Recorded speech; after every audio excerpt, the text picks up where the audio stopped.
compatriotes peuple congolais, bienvenue dans notre direct de ce soir sur le journal officiel expliqué. Nous avons un direct sur notre compte journal officiel expliqué pour parler de l'actualité politique de la République démocratique du Congo. Déjà pour commencer, nous avons tous suivi ce matin que les Wazalendo ont fait apparition au centre-ville de Kavumu et ils se dirigeaient vers la direction de l'aéroport de Kavumu. L'aéroport de Kavumu qui est à 40 km de la ville de Sud Kivu, où bien après ils ont été attaqués, contre-attaqués je peux dire, aussi par les troupes de l'AFC qui a repris le contrôle des centre-ville de Kavumu.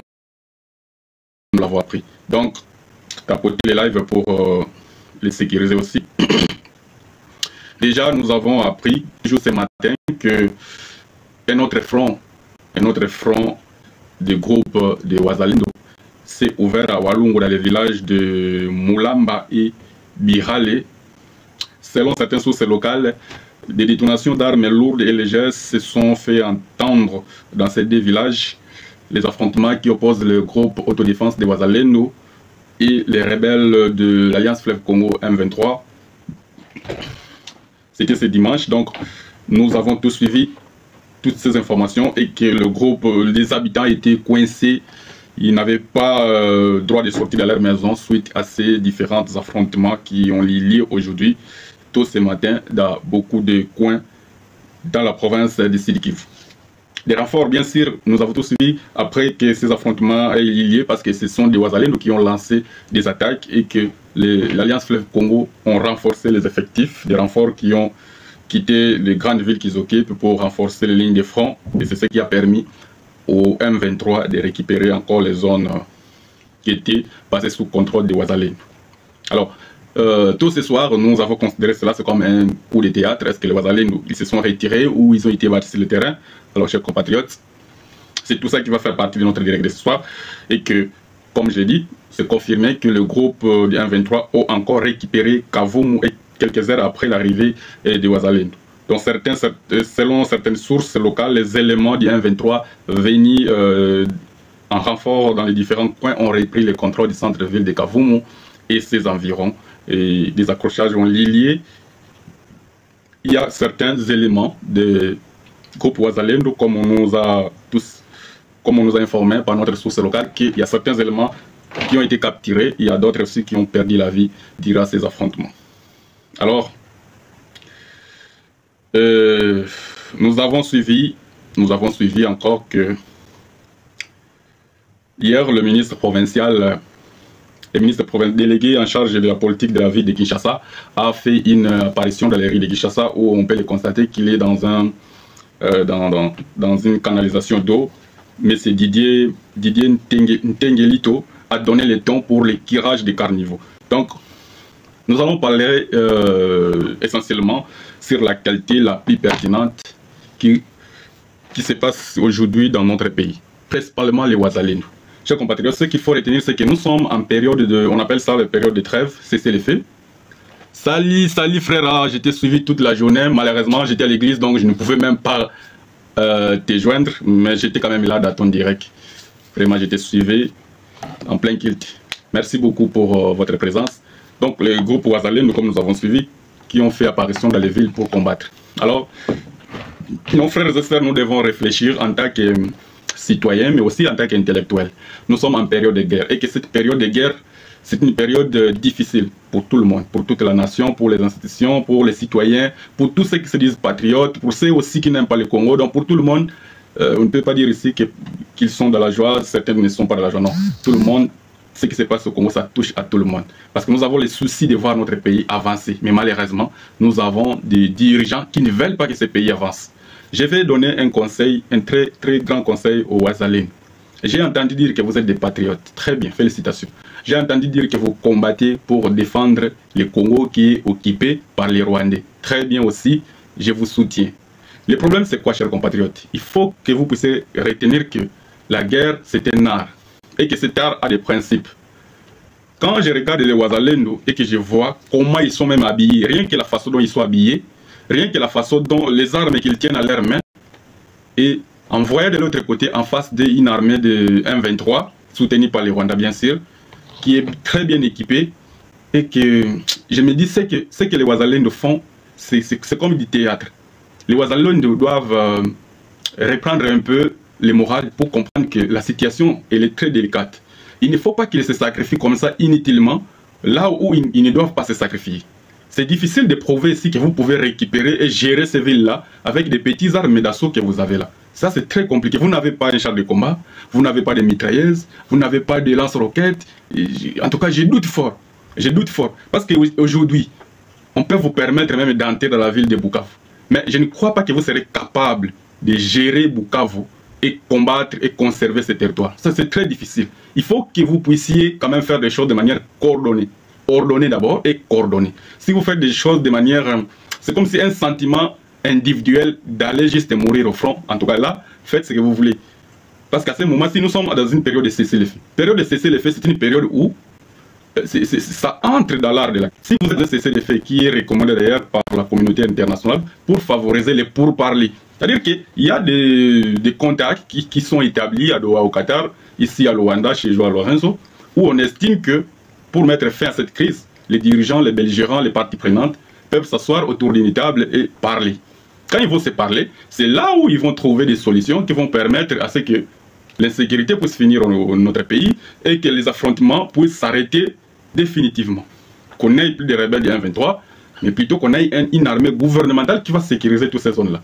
Je ne crois pas que par les Ouazalendo qui agissent au groupe de 40, 30, 100 personnes, ils vont vraiment tenir à gérer de grandes villes, à conquérir ces villes-là.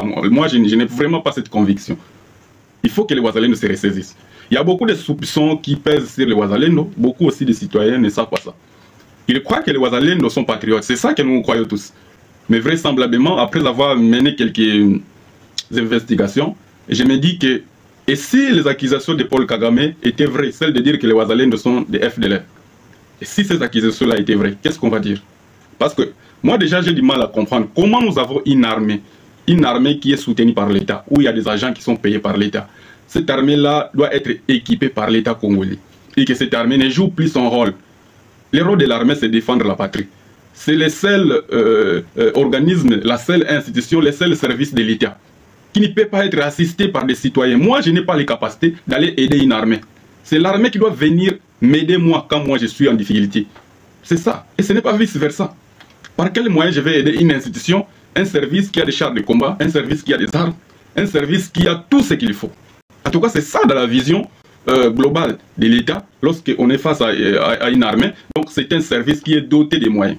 Et c'est l'État qui doit lui donner ces moyens. J'ai même honte de voir hier le ministre de Justice se glorifie de dire que non, les dons que j'ai récoltés auprès des églises, c'est ça, je vais donner ça au ministre de la Défense pour qu'il aille donner les militaires et tout consort. Mais ça, c'est n'importe quoi. L'armée doit être aidée par les églises, les offrandes. Ça, les offrandes sont destinées à Dieu. Il faut qu'on fasse quand même la part des choses. Tu sais qu'elle nous a mis Madame Judith Soumino qui a produit un budget de 18 milliards pour l'année 2025. Le pays est en guerre. Dites-nous un peu, les 18 milliards, qu'est-ce que vous avez fait avec? Donc les 18 milliards de dollars américains est incapable de payer les militaires, est incapable de payer la rançon pour les militaires. Et d'ailleurs, j'ai entendu que les soldes des militaires a doublé. Si les soldes des militaires a doublé, j'ai dit gloire à Dieu, même si c'est encore au minimum. Pour ceux qui avaient 75 €, donc ils auront 150 $. Pour ceux qui avaient 80, ils auront 160. Pour ceux qui avaient 100 $, ils auront 200. Gloire à Dieu. Et courage, continuez aussi à doubler ces salaires-là, ces soldes-là. Ça va permettre à motiver les troupes qui font. Mais c'est insuffisant, toujours insuffisant. Quand vous regardez déjà dans la vie de Kinshasa, c'est impossible pour un militaire de vivre digne avec un salaire de 150 et 200 $. Ça, ce n'est que les frais qu'il va payer pour les loyers. Et le reste, il va vivre comment? Les militaires, partout dans le monde, les militaires vivent dans les casernes. Un militaire ne peut pas vivre partout. On connaît sa vie, on connaît sa femme, on connaît ses enfants, on connaît quand il part au travail, quand il rentre. C'est quoi ça? Ce sont des services inamovibles, invisibles. Vous ne pouvez pas les... Donc vous avez simplement la possibilité de l'identifier lorsqu'il a la tenue. S'il n'a pas la tenue, vous ne pouvez même pas savoir que c'est un militaire. Ils vivent comme ça. C'est comme ça que les militaires sont encadrés. C'est pour cela que je dis, ils sont dans les casernes. Parce qu'avant d'entrer dans un camp militaire ou bien dans une base militaire, il y a des portes centrales. Et que ces portes-là, il y a des contrôles qui s'opèrent. On doit savoir, tu veux entrer là-bas pour aller faire quoi? Et si un militaire vient en retard, il doit être puni. Si tu as une sortie, ça doit être signalé. Tu dois avoir l'autorisation. C'est comme ça que les militaires doivent être maintenus dans la discipline. Même quand les militaires sont au front, ils font des rodages. il y a une équipe qui est au front, qui se bat cette semaine, il y a une autre équipe qui se ressaisisse un peu pour reprendre le souffle, un peu de repos. C'est comme ça, ainsi de suite. On fait la rotation. Mais en même temps ici, on est en train de nous montrer une théâtralisation. Ça, j'appelle ça une théâtralisation. Où est passée notre armée? Pourquoi à ce moment-ci, l'armée ne mène pas des attaques, par exemple? Parce que moi, je me dis, quand on est en cessez-le-feu, ce n'est pas un moment pour faire des attaques. Et c'était même convenu dans les premiers contacts de pourparlers, les 1-23, ils ont accepté de laisser, par exemple, la cité de Walikale aux mains du gouvernement. Mais quand le gouvernement a repris Walikale, ils ont fait le chantage. Non, ils ont bâti les 1-23. Mais non, et ils avaient déjà publié un communiqué depuis le 22 mars. Dans le cadre de pourparlers du Qatar, on leur avait demandé de libérer Walikale et ils l'ont fait. S'il y a déjà une volonté manifeste de libérer Walikale, donc les pourparlers peuvent être enrichis pour libérer encore d'autres territoires. Moi je me dis, s'il faut résoudre cette crise de la guerre, il faut que le gouvernement cesse d'instrumentaliser les Ouazalendo. Faire croire aux Congolais comme si les Ouazalendo, appelés patriotes, peuvent résoudre cette crise. Non. Nous avons vu d'ailleurs avec les Ouazalendo. Merci beaucoup frère Besson pour le tapotage, pour sécuriser le live. Merci beaucoup. Donc nous avons vu de Sebitakwira qui s'est présenté à Ouazalendo comme celui le chef de Ouazalendo. Il a fait des marches avec eux, il a pris des selfies, il a été filmé, ça a été publié partout. Oui, c'est vrai. Mais après, juste après ce voyage, on a suivi que le chef de l'État lui a remis 5 millions de dollars américains et que ces 5 millions de dollars a été détourné par lui et ses complices. Le reste des montants, il a donné, je crois, je ne sais pas si c'est 1600, si c'est comme 1200 qu'il a donné au Ouazalendo. Le reste, il a bouffé. 5 millions disparus, mais Bitakwira est toujours libre. Ce n'est pas tout. Moi, je me demande, avec Tshisekedi, si tu ne voles pas, tu ne peux pas travailler avec Tshisekedi. C'est ce que moi, les pressions que j'ai. Donc, pour travailler avec Tshisekedi, il faut être un voleur. Pourquoi? Les sinistrés de Kinshasa, la pluie du 5 avril, le gouvernement a débloqué en urgence 1 million de dollars pour s'occuper de leur installation, leur prise en charge, des premiers soins lorsqu'ils étaient encadrés au stade Raphaël. 1 million de dollars, 970 000 dollars disparaît et que 30 000 dollars seulement qui est arrivé aux mains de l'équipe qui s'occupait des petites choses de prise en charge, des petits détails de prise en charge pour les sinistrés. On se pose des questions, mais où va ce pays? Au moment où le gouvernement danse à Kinshasa, au moment où les détournements continuent, il y a toujours des catastrophes partout. On a vu encore notre pluie hier. Donc on ne peut même pas faire quelque chose de sérieux dans ce pays. Le pays est en train de partir en fumée, ils sont tous en débandade, ils continuent de voler l'argent comme si rien n'était. Les Ouazalendo ne sont même pas déjà bien armés. Quand tu les regardes, c'est comme des gens, déjà ils n'ont pas la tenue, c'est ce que je dis ici. Pour les doter de tenue là, ça va coûter combien? Ça va coûter combien? Rien du tout. C'est ce que j'ai appris aussi que les militaires congolais, les FARDC, que ce soit les policiers, eux aussi, ils achètent leur tenue eux-mêmes. L'État ne leur donne pas les tenues gratuitement. Je me dis, mais ça c'est quel genre de pays? Comment on peut servir un pays pareil? Comment on peut sacrifier sa vie pour un pays pareil? Merci beaucoup, bonsoir camarades. Donc on se retrouve devant un gouvernement des gens qui, je ne sais même pas comment les qualifier. Les ennemis de la République, ils sont à Kinshasa. On fait beaucoup de confessions, ils sont à l'Est, oui, et aussi sont des ennemis de la République. Mais les vrais coupables sont à Kinshasa. Parce qu'il y a des décisions qu'ils devraient prendre en amont, qui devraient permettre à éviter certains problèmes qu'on vit aujourd'hui. Je prends un exemple.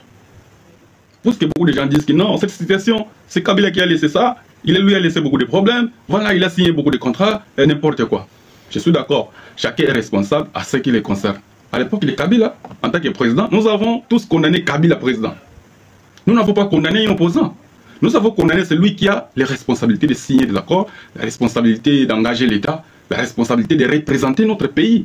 Qui a sillonné le monde entier dire que non, diplomatie agissante, je suis parti partout par là, j'ai vu Xi Jinping, j'ai vu Poutine, j'ai vu Biden, j'ai vu tout le monde pour la recherche de la paix. Qui a dit ça? Ça c'est fait Tshisekedi, ce ne sont pas des opposants, ce n'est pas Kabila, ce n'est pas Faïlou, ce n'est pas Moïse Katumbi. Donc nous sommes en train de vivre quelque chose qu'on n'a jamais vécu auparavant. Nous vivons dans un pays où les dirigeants sont payés pour ne rien faire. Regardez, Kamer il a un salaire de 300 000 $. Qu'est-ce qu'il faut à l'Assemblée nationale? Rien du tout. Voler l'argent, faire ce que Tshisekedi lui demande de faire. Maintenant, regardez le pire encore. J'ai lu un communiqué, j'ai suivi un communiqué du ministre, non, le compte rendu du ministre de la Communication et porte-parole du gouvernement, mais c'est Patrick Mouyaya. Patrick Mouyaya, il a dit des choses qui ont quand même attiré mon attention. Premièrement, il dit, le président de la République, il avait d'abord donné l'instruction il a pris la décision que les passeports congolais soient vendus en 99 $. Je suis d'accord. Ça, c'est ce que vous avez dit, monsieur le ministre. Moi-même qui vous parle, quand j'ai eu mon passeport, à ce moment-là, en 2022, j'ai dépensé 180 $. Est-ce que M. Fetchi ce qu'il dit? Ou bien que M. Patrick Moya peut m'expliquer? Parce que moi, je peux lui donner les détails, comment les 180 que j'ai payés, comment cela est réparti. Premièrement, tu achètes les formulaires. J'ai donné 100 $ parce qu'on ne te remet pas déjà les 1 $ là. J'ai donné 100 $. En dehors du formulaire, tu vas à l'ANER. J'ai payé 50 $ à l'ANER. Tu reviens là, on doit faire des captures. J'ai payé 30 $. Voilà comment moi j'ai payé 180 $. Et après, sans oublier, avec quelqu'un qui faisait des courses, que j'ai donné l'argent à chaque jour, que je n'ai même pas comptabilisé ici. Donc, il faut considérer que pour avoir les passeports congolais, vous devez dépenser au minimum 200 $. Mais comment fait-il ce qu'il vient nous dire que non, les passeports qui étaient à 99 $, maintenant ça sera 75 $. Parlez-moi un peu des autres frais qu'on paye là. Est-ce que tout ça, ça n'entre pas en compte pour les passeports? Si ça n'entre pas en compte, il faut être clair. Dites-nous clairement que tous les services qui interviennent pour percevoir l'argent du passeport doivent arrêter. On doit arrêter de percevoir l'argent à la capture, on doit arrêter de percevoir l'argent à l'Agence nationale des renseignements. C'est clair. Là, c'est du vol, ce qu'on fait là, c'est du vol. On nous vole chaque jour. Donc, c'était monsieur, aujourd'hui, si on a des problèmes au Congo, c'est lui le responsable. Je reviens encore sur une autre décision qui était toujours une décision du Conseil des ministres. On nous dit, dans le compte rendu du ministre des Communications, son Excellence Patrick Moya, il dit ceci. Le président de la République a ordonné que tous les ministres, avant de suspendre le directeur général, le PCA, ils doivent d'abord informer le président de la République. À partir d'aujourd'hui, les ministres ne peuvent plus suspendre le directeur général des entreprises, de l'État et le PCA. Président du conseil d'administration des entreprises publiques. Je me dis, ici, il y a vraiment...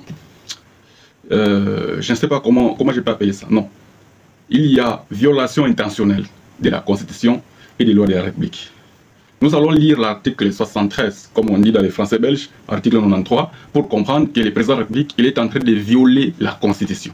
Il ne peut pas, lui, se mixer dans les attributions des ministères. Ce ne sont pas ses attributions. Nous lisons d'abord cet article et je vais donner mon avis. Article 93 de la Constitution. Le ministre est responsable de son département. Il applique les programmes gouvernementaux dans son ministère, sous la direction et la coordination du Premier ministre. Il statue par voie d'arrêté. Voilà, point barre. C'est le ministre qui est le responsable de son département. Donc, lorsqu'on te nomme ministre de la fonction publique, tout ce qui concerne les agents publics de l'État, c'est toi le responsable. Lorsqu'on te nomme dans le ministère du budget, c'est toi qui engages l'État dans ce domaine-là. C'est toi qui dois gérer tout. Et ici, la loi est claire. Tu travailles, tu appliques les programmes gouvernementaux. Ce n'est pas ton programme, mais c'est un programme qui fait partie du programme du gouvernement. Et que tu vas travailler sous la coordination du Premier ministre. Mais pourquoi il ne travaille pas sous la coordination du président? Exactement, il ne doit pas travailler sous la coordination du président parce que leur chef direct, c'est le Premier ministre, ce n'est pas le président. Mais maintenant, dites-moi par quel mécanisme le président de la République doit nous prouver où il tire ce pouvoir-là de dire que non, le ministre ne doit pas suspendre un directeur général lorsqu'il a volé l'argent, même s'il a fait n'importe quoi. On doit venir m'informer, moi, c'est moi qui ai la décision. Mais c'est quoi ça? Ça n'existe pas. Ça n'existe pas. Depuis que Fetchi Sekedi est venu, ce monsieur, il ne fait que violer la loi, violer les constitutions, piétiner surtout, il fait n'importe quoi. Et surtout, personne, comme il avait dit à Lubumbashi, à Katanga, que personne ne peut l'interdire à faire ce qu'il veut. Ça n'existe pas. C'est vraiment aberrant. C'est triste. Un président de la République, avant même d'entrer en fonction, il prête serment. Mais sur la Constitution et notre main levée comme ça, il va gérer. Moi, Tshilombo Tshisekedi Félix, je jure de respecter la Constitution et les lois de la République. Ça, c'est la première phrase qu'il prononce. Il s'est engagé à respecter ça. Mais tout ce qu'il fait, c'est piétiner sur la Constitution. Il n'a jamais respecté la Constitution, ce monsieur.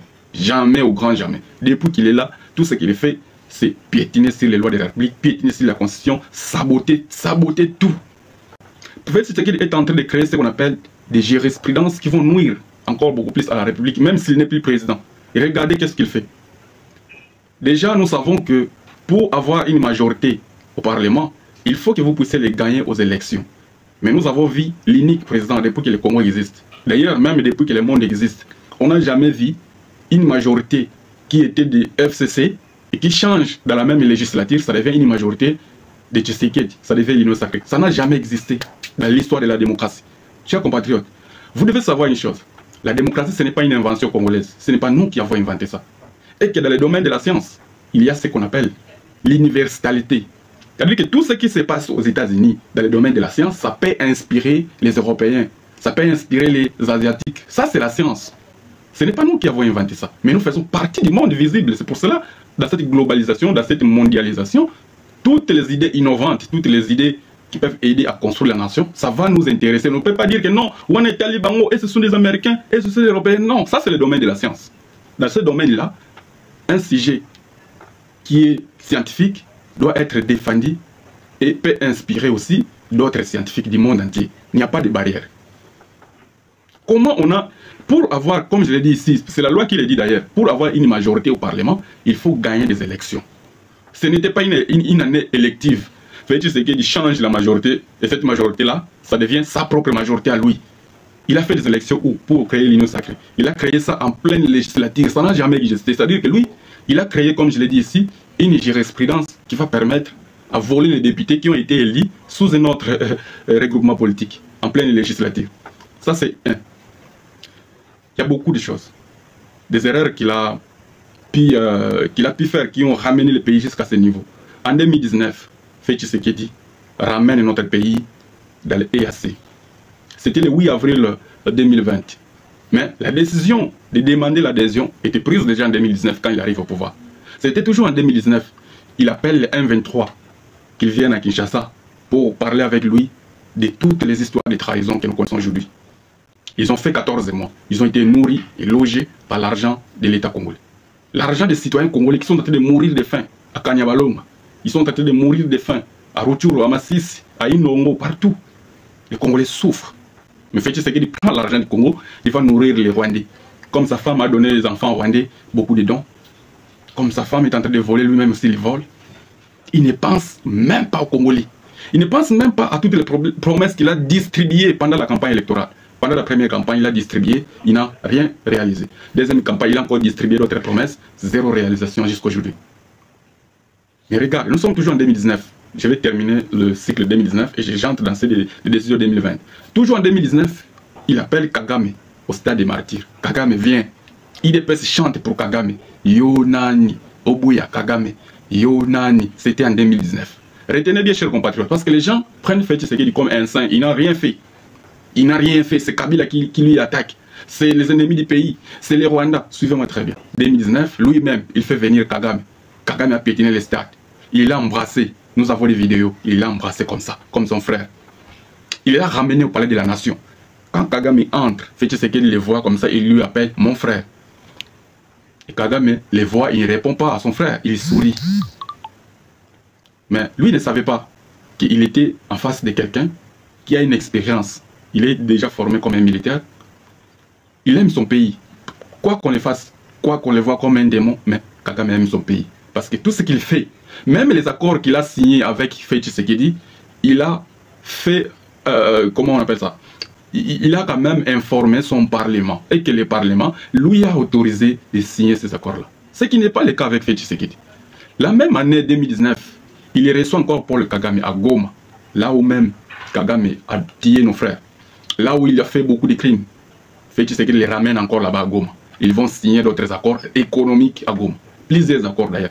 Parmi ces accords-là, Félix Tshisekedi va prendre tout l'or qui est produit au Nord Kivu, au Sud Kivu et au Maniema. Il va offrir ça en cadeau à une firme rwandaise pour les raffiner au Rwanda.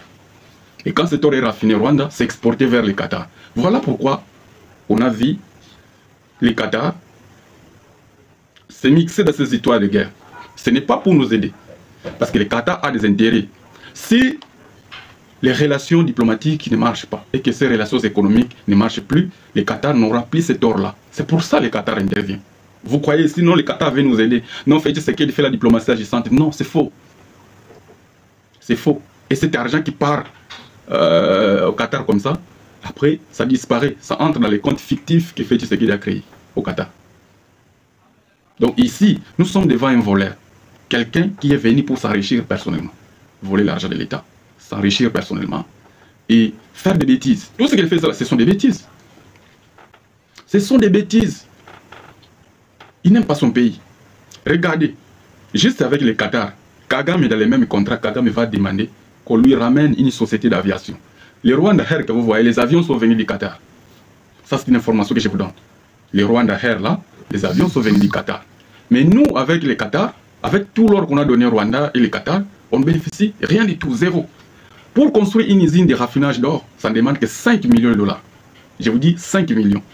Et cela va engager même 500 ou 1000 Congolais. Ça va créer plus de 4-5 000 emplois. Mais Félix Tshisekedi a accepté de priver les pays de ses ressources. Il va créer les sociétés qu'on appelle les sociétés fictives de première gold. Qui sont les DG, qui sont les actionnaires? C'est sa famille. C'est son frère Christian Tshisekedi, c'est sa mère Maman Marthe. Voilà, chers compatriotes. Il y a aussi un neveu du ministre des Finances, l'ancien ministre des Finances, Nicolas Kazadi. Vous ne comprenez pas pourquoi même Nicolas Kazadi est protégé. Je dis bien protégé et hyper protégé par lui-même Félix Tshisekedi. Parce que c'est quelqu'un qui a enrichi cette famille. C'est quelqu'un qui connaît beaucoup de secrets, qui connaît beaucoup de soubassements. Quelqu'un qui a volé vraiment avec lui beaucoup de sommes d'argent. Des millions et des milliards. Si je dis ça en connaissance des causes, je prends un exemple. À l'Assemblée nationale en 2024, lorsqu'on dépose le projet de budget, mais avant ce projet de budget, le Parlement a d'abord le devoir de faire la réédition des comptes du budget de l'année précédente. Donc la réédition des comptes pour savoir les budgets que vous avez fait pour l'année, exécuté pour l'année précédente, comment vous l'avez exécuté. Parce que c'est le Parlement qui donne l'autorisation au gouvernement de venir recouvrer les impôts auprès des citoyens, auprès des sociétés, des contribuables. Et à la fin, le Parlement lui donne des orientations. C'est lui l'autorité budgétaire. C'est lui qui oriente. Même si le gouvernement, c'est lui qui propose, mais c'est le Parlement qui va approuver les budgets. Le Parlement peut amender votre projet de budget. Il peut amender ça et donner de nouvelles orientations. Il peut envoyer des commissions pour aller vérifier sur place, avoir la certitude sur le potentiel fonds que l'État peut mobiliser. Et que le gouvernement, le Parlement, après avoir amendé le projet de budget, on vote une loi qu'on appelle la loi des finances. Et cette loi-là, c'est ce qui est appliqué du 1er janvier au 31 décembre de chaque année. Mais pour l'année 2023, nous sommes en 2024, lorsqu'on fait la réédition des comptes de l'année 2023, on découvre que M. Nicolas Kazadi a débloqué l'argent de l'État qu'il a payé à mort de d'urgence, plus de 750 millions. Et que parmi ces fonds-là, il y a plus de 484 millions qui ne sont pas retracés, qui ne sont même pas dans les projets de budget, dans la loi des finances. Je ne sais pas si vous comprenez. Il faut comprendre ici que le budget, c'est seulement un document où on retrouve les dépenses que l'État va effectuer pour une année et là où il va, les ressources, c'est-à-dire là où l'État trouve ces moyens-là. C'est comme on nous a appris un bilan pour ceux qui ont fait la comptabilité. Alors, un bilan, il y a des actifs, il y a aussi les passifs. Dans les actifs, là, on trouve ce que l'entreprise a. Dans les passifs, on trouve les ressources où l'entreprise a puisé les moyens pour ce qu'il possède comme actifs. Donc, on a constaté que M. Nicolas Kazadi a fait des dépenses qui n'ont même pas été autorisées par le Parlement. On ne t'a jamais autorisé de payer 100 millions là-bas. Toi, tu payes 100 millions. Et surtout, il paye ça en mode d'urgence. Pourquoi il paye ça en mode d'urgence? Parce qu'en mode d'urgence, il n'y a pas assez de contrôle. Et d'ailleurs, le contrôle, à ce moment-là, il n'est pas nécessaire. Parce qu'il y a tellement d'urgence que vous ne devrez pas bloquer cela. Mais pourtant, la loi n'autorise pas de débloquer plus de 10 millions de dollars en mode d'urgence.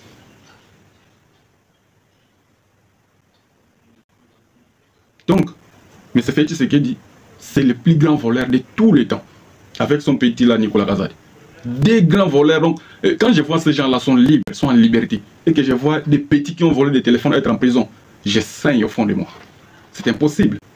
C'est impossible. Nous sommes en train de vivre vraiment, je ne sais pas, ce que moi j'ai toujours appelé la plus grande humiliation qu'on n'a jamais vécue auparavant. La plus grande humiliation du siècle, de vivre avec ce messieurs. Mais ce Félix Tshisekedi est maudit. Ce messieurs a la malchance. Ce messieurs n'aime pas le Congo. Donc s'il faut chercher quoi faire pour s'en sortir de cette situation, il faut chasser M. Tshisekedi. Si on chasse M. Tshisekedi aujourd'hui, on aura un autre pantin. Et que ce pantin-là saura que Tshisekedi a été chassé à cause de l'incompétence, à cause du vol, à cause du mensonge, à cause du signature. Ici, il n'importe quoi partout. Il a vendu le pays à cause de sa trahison. Ils sauront qu'il faut être prudent, il ne faut plus trahir le pays. Mais tant qu'on les garde encore, ils continuent à voler. Et d'ailleurs, il va se croire qu'il est fort. Mais comment tu peux te sentir à l'aise et être fort, excusez, mentalement, si tu regardes seulement que la superficie de la RDC, ce n'est plus 2 345 410 mètres. Et que hier, j'ai même lu comment on l'appelle, M. Olivier Kamitatou qui propose que le Congo soit un État fédéral. M. Kamitatou, est-ce que tu dois présenter ça à ce moment-ci? À ce moment où l'intégrité territoriale du RDC est violée, à ce moment où sa souveraineté en tant qu'État est remise en cause? Ce n'est pas le moment. Moi, je ne crois pas que c'est le moment de parler du fédéralisme. Non. Déjà, la Constitution, à travers son article 219, interdit qu'on puisse parler de tout ça. Toutes les matières là qui parlent de la division du Congo, on ne peut pas en parler. Parce que c'est verrouillé. Parce que nous sommes en guerre. Ici, on estime que la priorité, c'est d'abord sauver la patrie. Mais pour sauver la patrie, il faut savoir que nous avons des ennemis à l'intérieur et des ennemis à l'extérieur. Parmi les ennemis à l'intérieur sont en permanent avec nous, c'est M. Félix Tshisekedi. Lui et sa bande, ce sont les premiers ennemis du Congo. Ces gens-là n'ont jamais aimé le Congo. C'est vrai, je comprends aujourd'hui qu'il a le sang angolais, mais quand vous vérifiez encore l'Angola là-bas, je crois, ils sont venus d'ailleurs. Donc les grands-parents qui ont fait leur grand-mère, leur maman, je crois, ils étaient quelque part, ils sont venus en Angola, et d'Angola, ils ont traversé en RDC, finalement, ils sont devenus Congolais. Mais je crois que ce sont des étrangers, ces gens-là. Peut-être ce sont des Rwandais, je ne sais pas. Ils peuvent quitter le Rwanda, aller en Angola, quitter l'Angola, venir en RDC. Ils ont la nationalité. Parce que je ne peux pas comprendre ici comment on peut être riche, être milliardaire, et qu'on a recensé les fonds privés de Félix Tshisekedi et sa famille. Cela s'élève au montant de 320 milliards. Et on se pose des questions. Quelqu'un qui a 320 milliards, mais comment il peut supporter voir ses frères souffrir comme ça? Comment il peut supporter voir les Congolais crever dans la faim? Les Congolais à faim. C'est incroyable. C'est impossible. Les Congolais ne peuvent pas souffrir de faim. Nous avons 80 millions de terres arables. Ça veut dire que nous pouvons faire l'agriculture jusqu'à fatiguer. Et que nous pouvons produire beaucoup de choses. Mais comment c'est possible? Comment c'est possible? Ça, c'est incroyable. Donc, il faut vraiment que nous puissions prendre conscience, identifier les problèmes, et que ces problèmes, c'est vraiment Félix Tshisekedi. C'est un danger permanent. Tant qu'il reste là-bas, il faut continuer à faire des infanteries. Les infanteries, c'est quoi? C'est quelqu'un que tu vois comme s'il est grand, c'est comme s'il t'impressionne. Mais rien du tout. Regardez, la première pluie à Kinshasa a fait beaucoup de morts. Mais rien n'a été fait en termes de solutions idoines. En dehors du fait qu'ils ont assisté les sinistrés le premier jour et le deuxième jour, cette histoire, elle est morte. On ne sait plus quel est le sort des sinistrés. On ne sait plus quel est le sort qui leur a été réservé. Donc, l'assistance de l'État, c'était seulement qu'on peut savoir, moi, Matela, Wana Balali, Wana Journée, et pour les jours suivants, on a tout pillé. L'argent qu'on leur a donné a disparu. Le conseil des présidents, Balié Yango. Exactement, le tribalisme d'État. Celui qui nous a amené le tribalisme d'État, c'est Félix Tshisekedi, le plus grand tribaliste de tous les temps qu'on n'a jamais vu. Comment on peut vivre dans un pays où le président de la République vous montre réellement qu'il ne vous aime pas, il aime seulement les gens de Mbujimaï. Et il n'aime pas les tout Mbujimaï, il faut aussi qu'on sache ça. Beaucoup de nos frères de Mbujimaï ne sont pas aimés par Félix Tshisekedi tout simplement parce qu'ils ne sont pas des Mupomba. Donc pour que Félix Tshisekedi puisse t'apprécier, il faut être des Kabila Kamwanga, il faut être des Mupomba, voilà. Parce que Mupomba, c'est un village qui est dans les territoires des Kabila Kamwanga. Mais finalement, est-ce que c'est ça la vision de Félix Tshisekedi? C'est ça la vision de l'IDPS. Donc la vision de l'IDPS, c'est ramener Félix Tshisekedi au pouvoir. Et Félix Tshisekedi commence à faire n'importe quoi. Il commence à nous démontrer sa libido débordante, comme Père Loire l'a toujours dit, dont l'ancien livreur de pizza est en train de jouer au poker. Hier, c'était notre sœur Gisèle Pella, à Boakisie, Azur Rwandaise, Ouana Avanina, première dame. Cette dame que nous connaissons tous, que c'est rwandaise. Comment voulez-vous nous accuser des Rwandais, nous, qui sommes des fils du pays, avec beaucoup d'amour de notre patrie, avec beaucoup de preuves de l'existence de notre ancestralité dans les terres congolaises? Mais c'est lui-là qui dort avec une femme rwandaise. C'est lui que vous voulez penser qu'il est plus congolais, qu'il est plus patriote. En quoi? Il a déjà trahi le Congo plusieurs fois. Ce monsieur-là, si vous ne savez pas, la maman de son fils, Anthony, son premier fils, c'est une rwandaise. Celle qui est avec lui, c'était l'Union africaine, c'est une rwandaise. Comment il peut vous prouver encore sa nationalité? Il y a déjà des preuves palpables. Lui-même, il appelle Kagame son frère. Il lui appelle partenaire fiable. J'ai une vidéo ici, on le demande, est-ce que Paul Kagame c'est un partenaire fiable pour toi? Il répond, oui, oui, Paul Kagame c'est un partenaire fiable. Vous imaginez? C'est lui là le problème. Nous serons forts si on les met à côté. si on le jette en pâture. Vous savez, l'histoire du journal, si vous lisez ça, vous allez comprendre que nous sommes dans le même cas.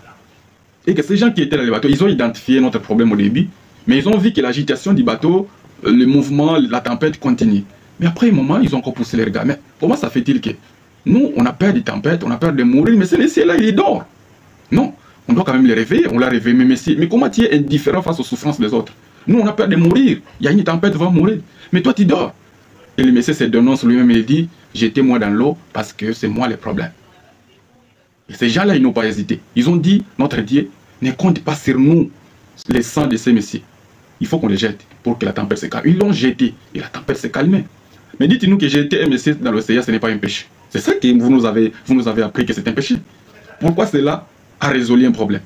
Donc c'est le même cas aujourd'hui. Pour ceux qui pensent que jeter Félix Tshisekedi, ça serait violer la Constitution, ça serait injuste, ça serait... Non, ce n'est même pas injuste, c'est une décision réfléchie.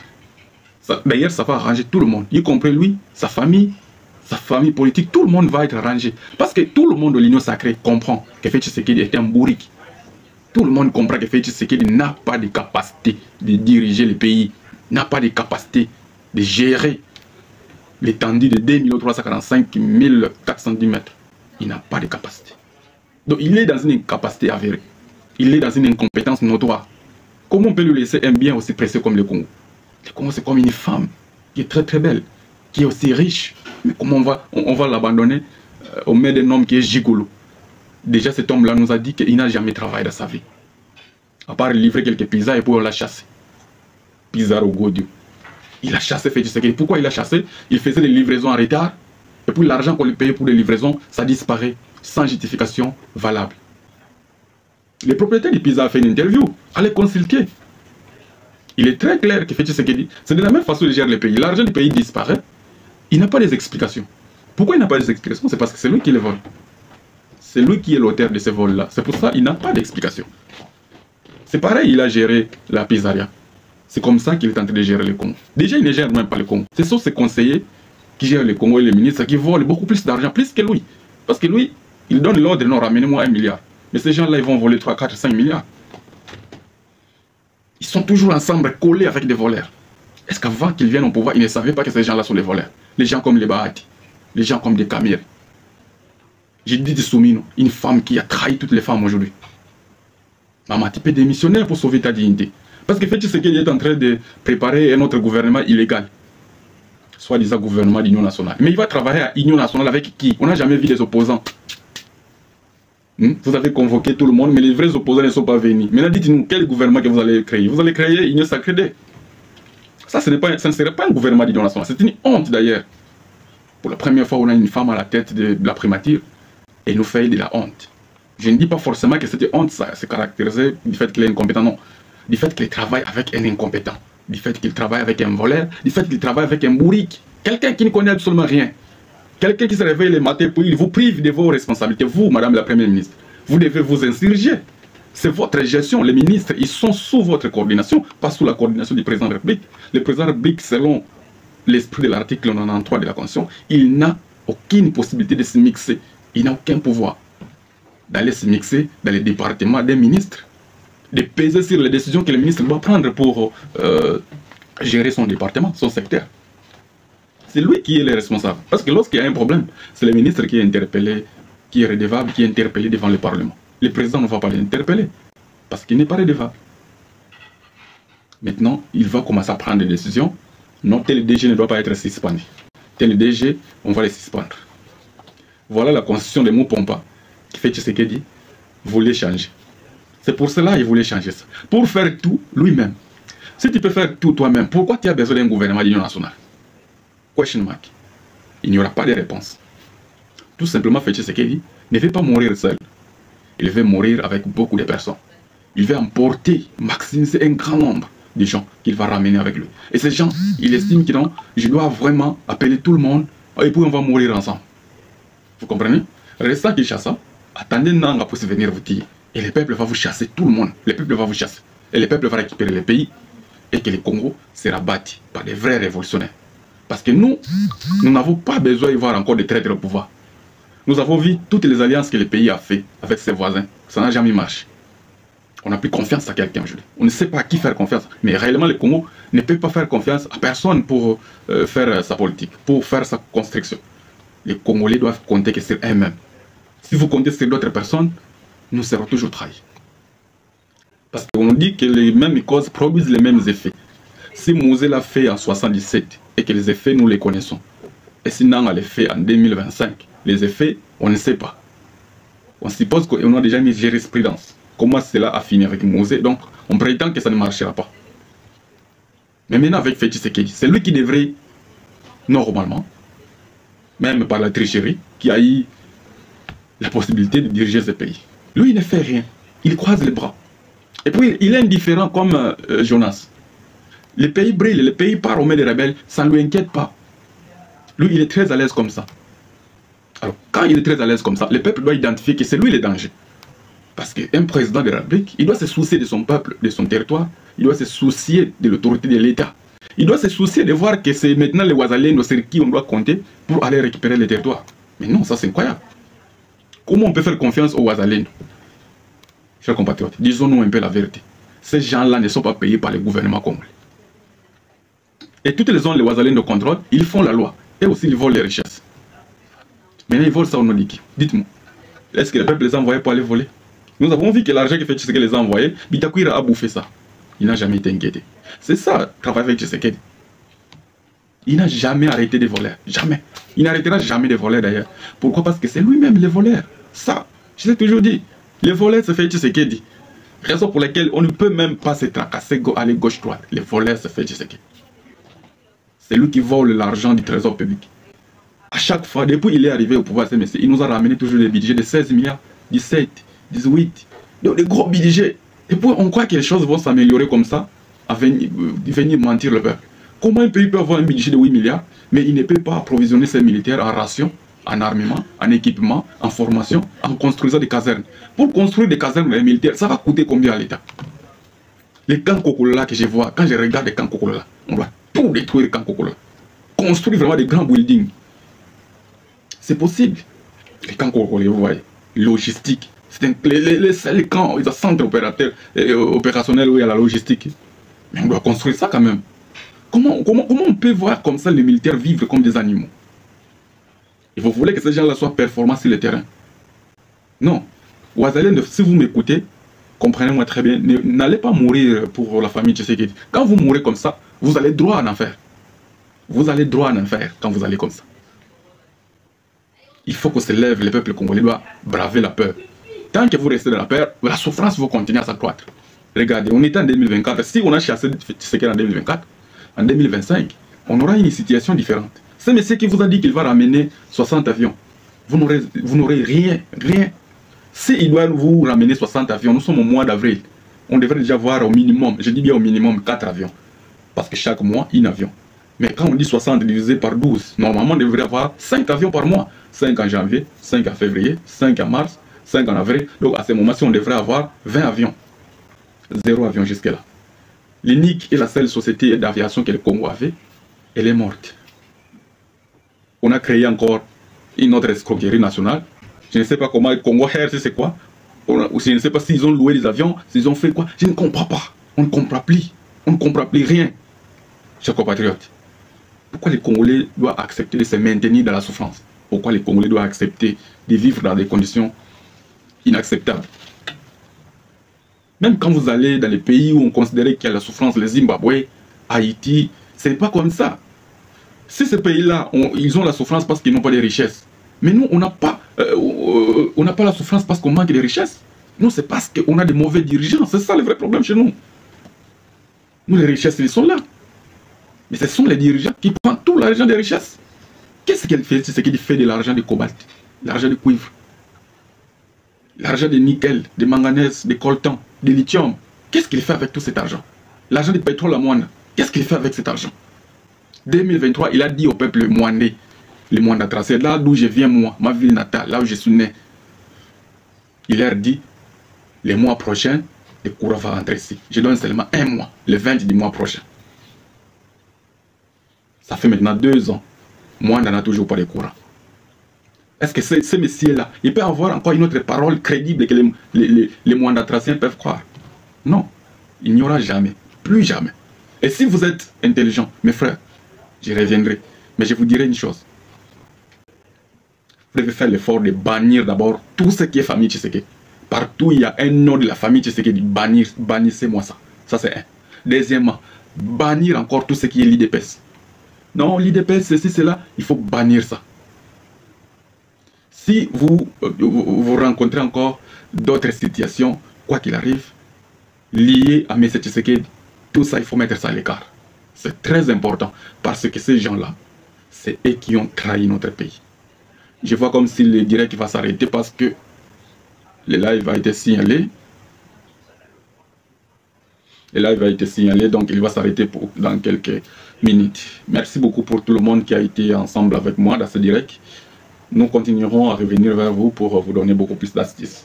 C'est vrai que comme je l'ai dit, c'est un nouveau compte qui a été créé. Aujourd'hui, ça a été créé il y a 10 jours, je crois.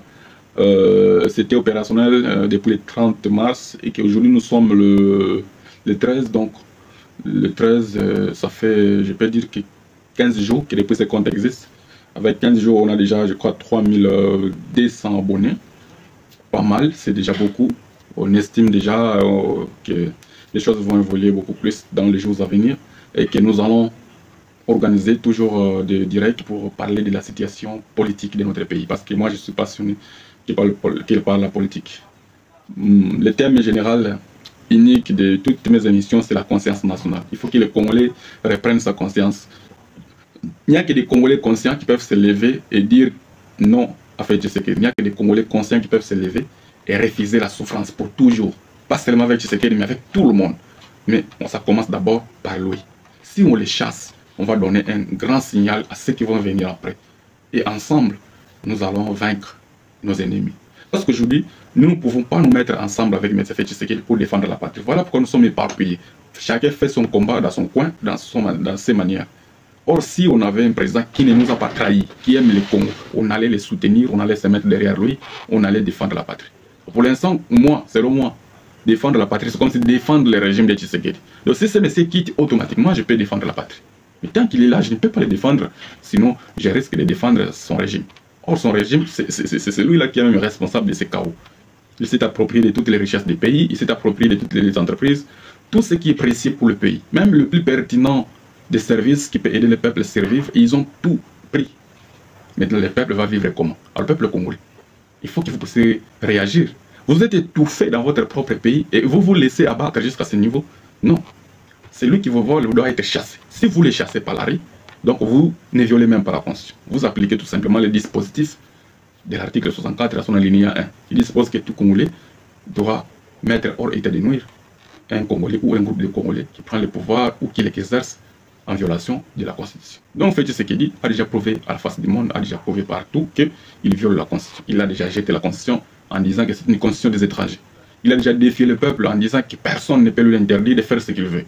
Heureusement, M. Corneille Nangaa, même si c'était mal nécessaire, comme je l'ai toujours dit, que Félix, qui s'était autoproclamé Mugandombolo, Fachi Béton, donc le béton est en train d'être démoli par les coups de marteau Nangaa, les coordonnateurs de l'Alliance Fleuve Congo. Mais c'est vous, le peuple, qui avez le dernier mot. Parce que c'est vous qui devez être, qui est et qui devez être les garants de notre souveraineté.